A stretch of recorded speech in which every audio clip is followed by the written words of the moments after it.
A healthy bounty for Ringo and Curly Bill, and realized there was real money to be made. That's why I went after Henry Plummer.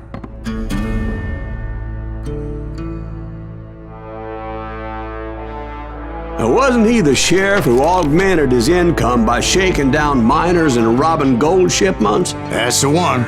Oh yeah, I remember him. He ran that gang of thieving outlaws called the Innocents. So it's true that you went toe-to-toe with him? Indeed I did, son. Indeed I did.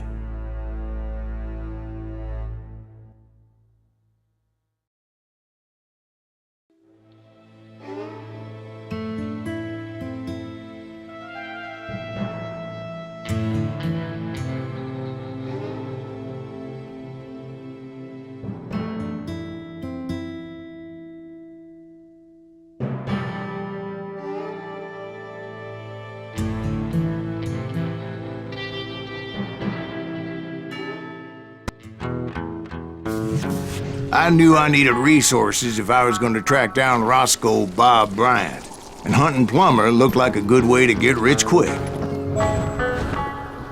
As the local vigilantes exposed him as the leader of the bandits.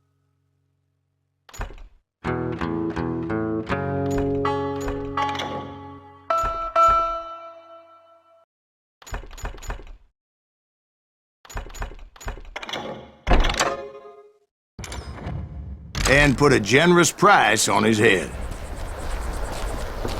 Plummer rallied his gang to plunder one last gold mine before making their escape, and that's where I thought I'd find him.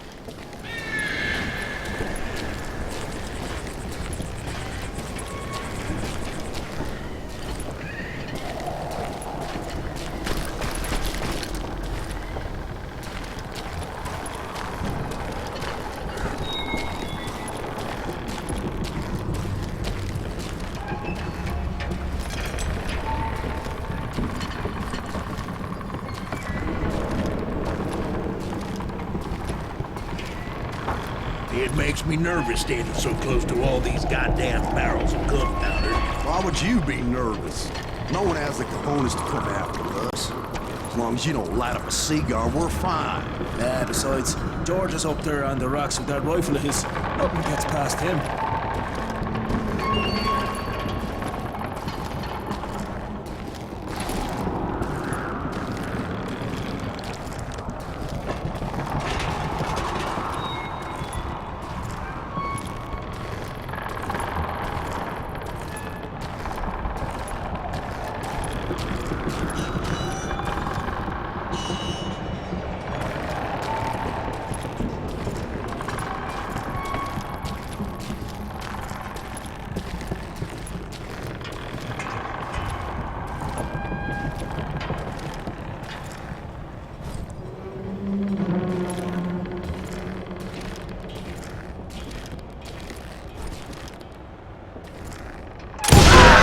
As my late father pointed out to me more than once, God made men, but Samuel Colt made them equal.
I knew that dynamite wasn't mine, so I decided the polite thing would be to return it.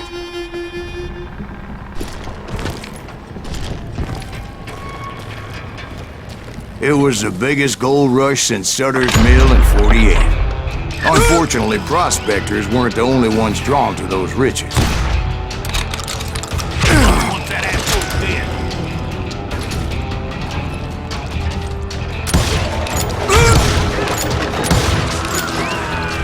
There were thieves and killers, robbing travelers and hijacking gold shippers. Like those that ran with Plummer.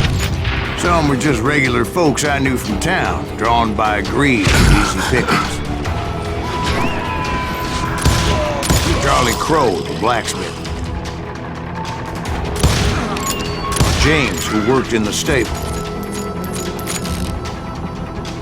Sam and Jeremiah Barber, the butcher's sons. Ordinary citizens who lived a double life. Stealing and thieving and murdering their neighbors. It's our goal now.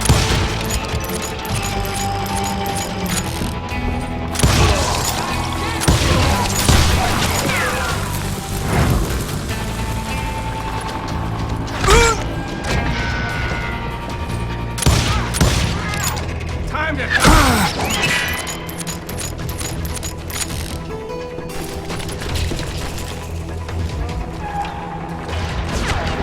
You're...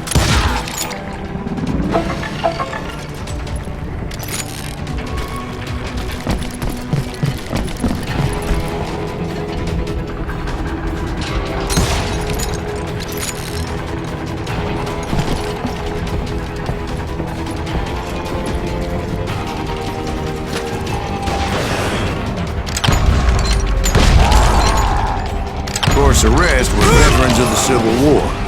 Stone-cold killers trained on the bloody fields of Shiloh and Antietam. Dangerous, desperate individuals.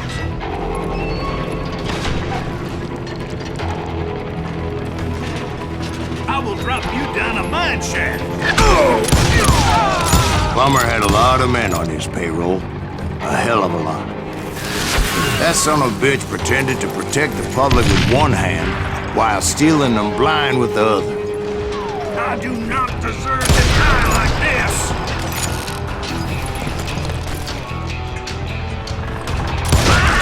He set up a defensive perimeter which I had no idea how to breach. I was outnumbered and in way over my head, but I was too damn stubborn and stupid to realize it. They must have thought I was tough, or had some kind of death wish.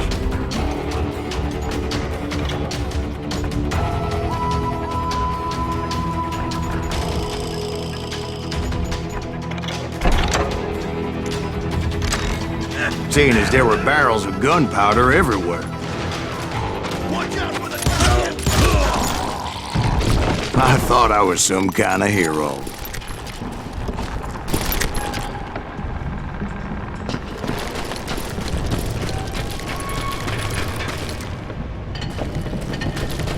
I finally made it past and headed on to meet my destiny. But first, I had something I needed to figure out. I had a few ideas on how to get into that mine, but once I made my decision, I knew there was no turning back. So my first thought was to enter the nearest mine portal. I saw an entrance. Made sense. It was the quickest way in, but that also made it more dangerous, as there would undoubtedly be enemy pickets posted along the way.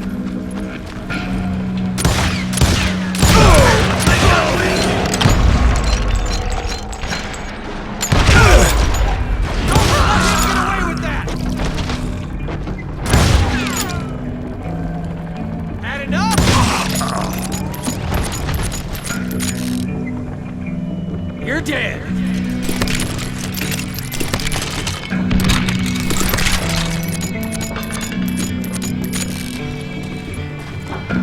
Time to die! Besides, once you enter a mine like that, it's easy to get all turned around. And that confusing maze of corridors wouldn't even be the worst. I'm done with you. Some of those shafts could be as deep as hell.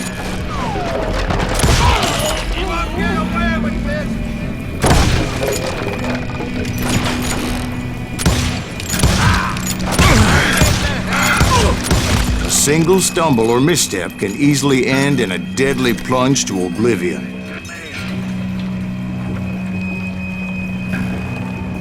Time to blow your shit up.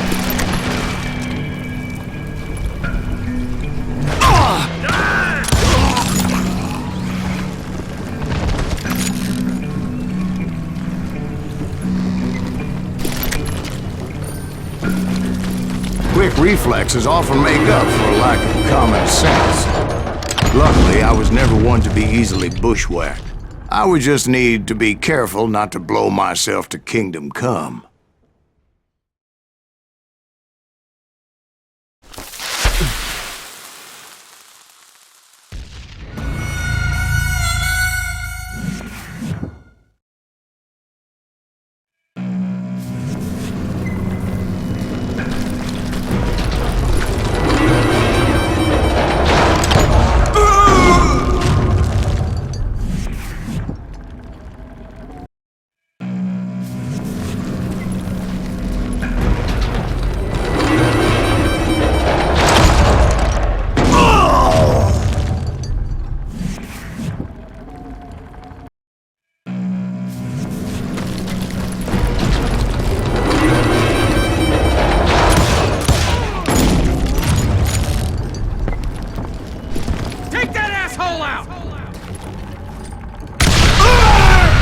All it takes is one tiny spark, and boom. Thank you! As a boy, I always loved the 4th of July. There he is! You can run, but you can't hide!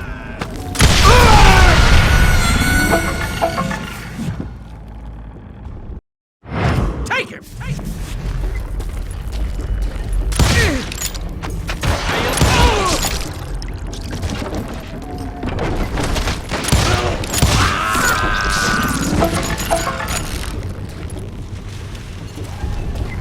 One wrong bullet could have turned that mine into a dad-blasted tomb.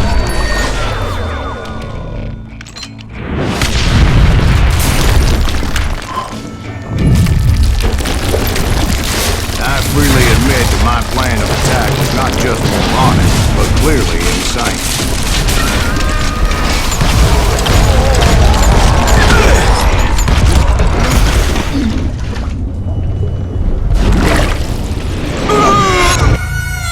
It's a good thing that I abandoned that ridiculous plan before I even tried it. Instead, I spotted a ladder, a way into the mine from the opposite side.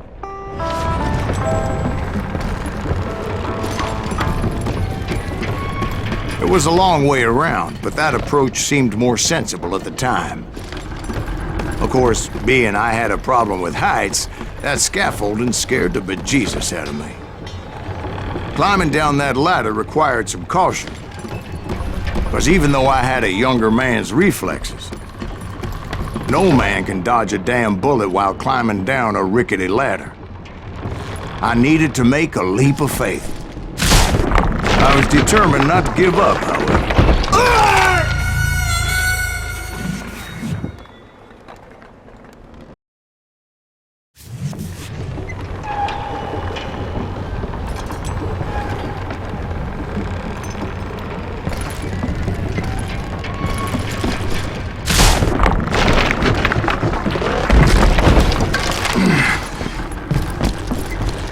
That Sheriff Plummer seemed quite the despicable character.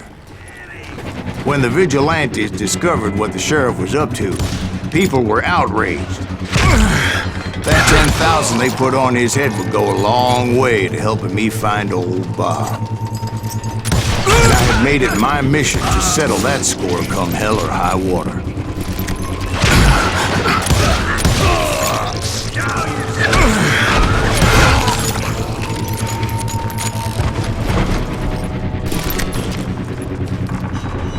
first, I would have to make a choice. Take the elevator or climb the ladder.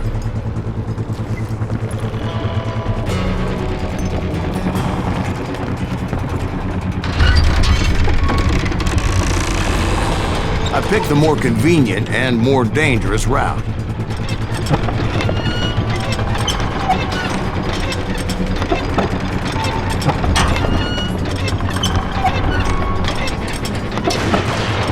Right here!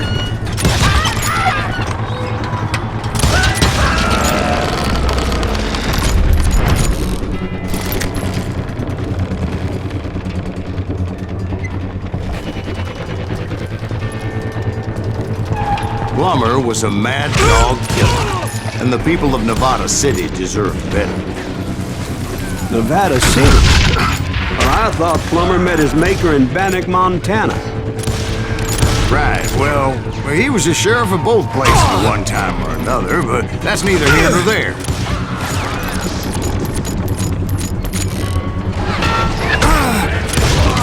The point was, taking him down would save a lot of lives, including my own.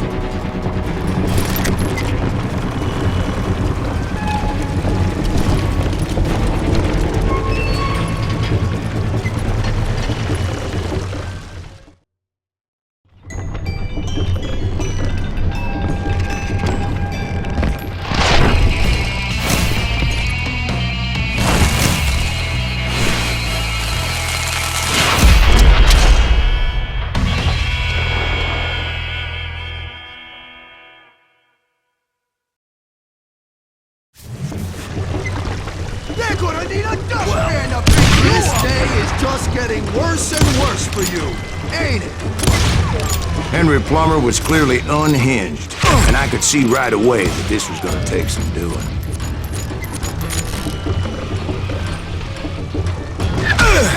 At your swamp, they're gonna bury you in a million pieces.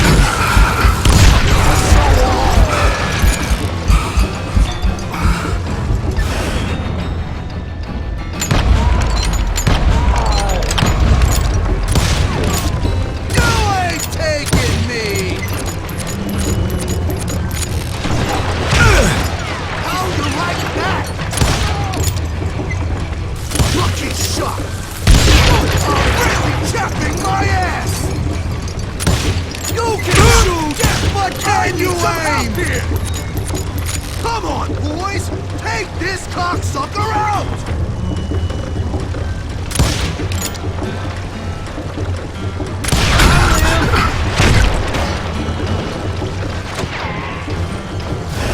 You bastard!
You can shoot, but can you aim?